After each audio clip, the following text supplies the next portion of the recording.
Welcome back to my channel. So आज हम 14 blood donation drive. Blood donation क्या है? रक्तदान।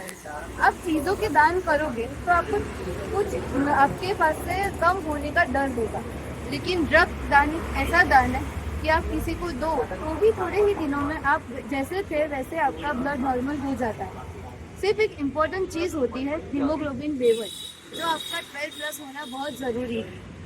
प्लीज़ आइए इस डोनेशन ड्राइव पर। ऐसी डोनेशन ड्राइव्स होती रहती है, इस जगह नहीं और जगह चाहिए, लेकिन डोनेशन आवश्यक है। तो जैसे कि आपने हमारा इंट्रो सुना, आज का ये वीडियो होगा ब्लड डोनेशन ड्राइव पर। यह हमारा सबसे पहला एपिसोड है प्रोडक्टिव संडे पर। सो आज हम आए थे 13th ब्लड डोनेशन ड्राइव पर, जो कि ऑर्गेनाइज था राखीज चौको हब, सम्यक वुमेंस क्लब, प्रतिमा एजुकेशन सेंटर द्वारा। तो सम्यक वुमेंस क्लब 2007 से है और उनकी प्रोपराइटर मिस राखी शाह, जिन्होंने एक्टिवली 25 से भी ज़्यादा एग्जीबिशन ऑर्गेनाइज करवाए हैं। बेसिकली ये एग्जीबिशंस एक मोटिव है कि जो महिलाएं बड़ी बड़ी जगहों पर एग्जीबिशन नहीं कर सकते हैं, उनके लिए ये जगह और एक मंच प्रोवाइड करते हैं, उनको प्रमोट करते हैं। इस बार इन्होंने ब्लड डोनेशन ड्राइव ऑर्गेनाइज किया, जो कि एक नोबल कॉज है।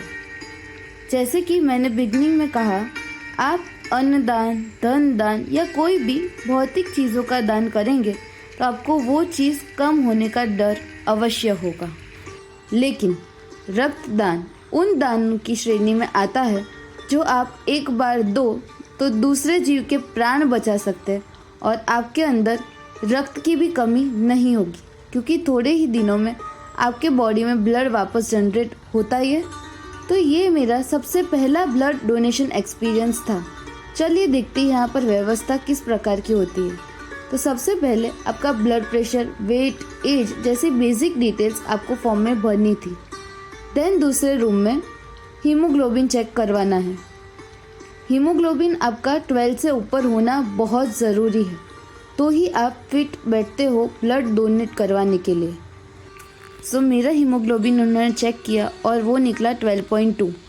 सो आज मैं ब्लड डोनेट करने के लिए फिट थी। मैं आज इसलिए बोल रही हूँ क्योंकि इन्होंने कहा कि 15 डेज़ के अंदर कोई बदलाव नहीं होता, लेकिन उससे ज़्यादा टाइम के बाद हीमोग्लोबिन भी बदल सकता है। इसके बाद मुझे एक किट मिली, सर्टिफिकेट मिला और ये था मेरी एक छोटी सी बुक जो मुझे ग्रेटिट्यूड की तरह दी गई थी। इसके बाद मैं एक हॉल में पहुंची जहां पर ये लोग ब्लड डोनेट करवाने के लिए ऐसे सीट्स लगाए हुए थे और वहां पर बैठकर आपको इस तरह से ब्लड डोनेट करना है। सबसे पहले आपको ग्लूकोज पीना है ताकि आपको बाद में कोई दिक्कत ना हो। उसके बाद ये लोग आपका ब्लड कलेक्ट करते हैं। आप देख सकते हैं इसके बाद मेरा टर्न था और बेसिकली मुझे इंजेक्शन यानी कि नीडल से बहुत डर लगता है, फिर भी आज ये मेरा फर्स्ट टाइम था और इन्होंने बहुत ही अच्छे और स्वीट नेचर से उन्होंने मेरा माइंड डाइवर्ट रखा ताकि मैं ब्लड देते वक्त डरूं नहीं। और उसके बाद उन्होंने नीडल प्रिक की और मेरे अंदर से ब्लड निकलना शुरू हुआ। ये इतना इजी प्रोसीजर नहीं था क्योंकि मेरी वेन स्लीपी वेन थी, तो इतना इजी भी नहीं था मेरी वेन को पकड़ना, लेकिन उन्होंने बहुत ही अच्छे से मेरी वेन को महसूस किया और उसके बाद वहाँ पर नीडल प्रिक की और वहाँ से ब्लड निकलना शुरू हो गया। सो मेरा ये फर्स्ट एक्सपीरियंस काफ़ी अच्छा था ब्लड डोनेशन का। बहुत ही अच्छी फीलिंग थी मेरे लिए कि मैं किसी पेशेंट, किसी के जान को बचाने के लिए कुछ योगदान कर पाई। सो आपकी जानकारी के लिए, ये जो ब्लड हम डोनेट करते हैं वो यूज़ होता है थैलेसीमिया के पेशेंट में, एनीमिया जैसे पेशेंट्स में। अगर आपका कोई मेजर एक्सीडेंट होता है तो उसमें भी ब्लड लॉस होता है और उसमें भी ये डोनेट किए गए ब्लड्स का यूज़ होता है।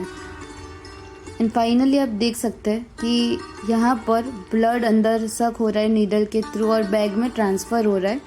ये बैग जो हॉस्पिटल्स होती है या फिर कोई फैसिलिटीज़ होती है उसमें 24 आवर्स अवेलेबल रहता है, ताकि कोई ज़रूरतमंद पेशेंट को ये मदद हो सके। ये जो अंकल थे बाजू में वो भी ब्लड दे रहे थे, आप देख सकते हैं वैसी ही सेम प्रोसीजर थी।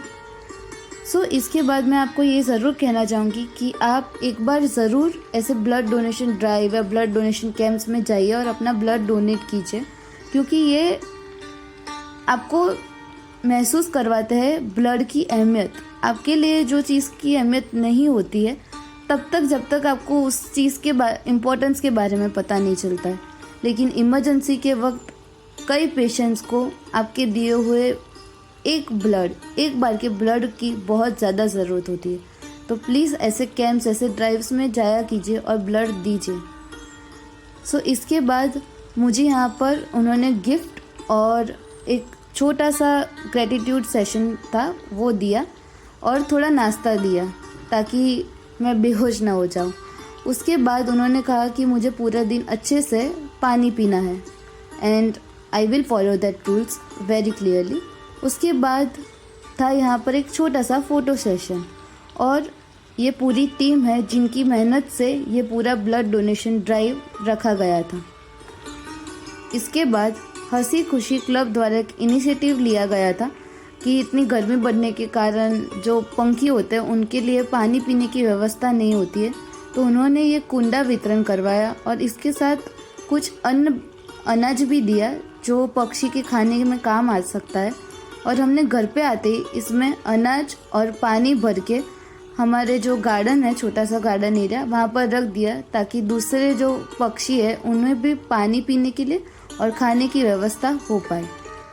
एक और मैसेज मैं आप सभी को शेयर करना चाहूँगी कि ये जो पक्षी के लिए हम अन्न और पानी रख रहे, वैसी व्यवस्था आप सभी को भी करनी चाहिए, क्योंकि अब गर्मी बढ़ रही है और सबके लिए पानी कितना महत्वपूर्ण है हम जानते हैं। ये थे कुछ गिफ्ट्स जो उन्होंने हमें वहाँ पर दिए थे, क्योंकि हमने वहाँ पर ब्लड डोनेट किया। आप देख सकते हैं कितने अच्छे गिफ्ट्स होते हैं वहाँ पर। आप ज़रूर जाइए, गिफ्ट्स के लालच में नहीं, लेकिन एक सेटिस्फाइंग फीलिंग को महसूस करने के लिए। Thank you so much for watching our video. अगर आपने अभी तक हमारे चैनल को सब्सक्राइब नहीं किया है तो प्लीज़ कर दीजिए, क्योंकि हमारी ये सीरीज़ जारी रहेगी प्रोडक्टिव संडे। मिलते हैं नेक्स्ट वीडियो में, तब तक के लिए सेफ रहिए, घर पे रहिए और पानी पीते रहिए। Thank you so much for watching.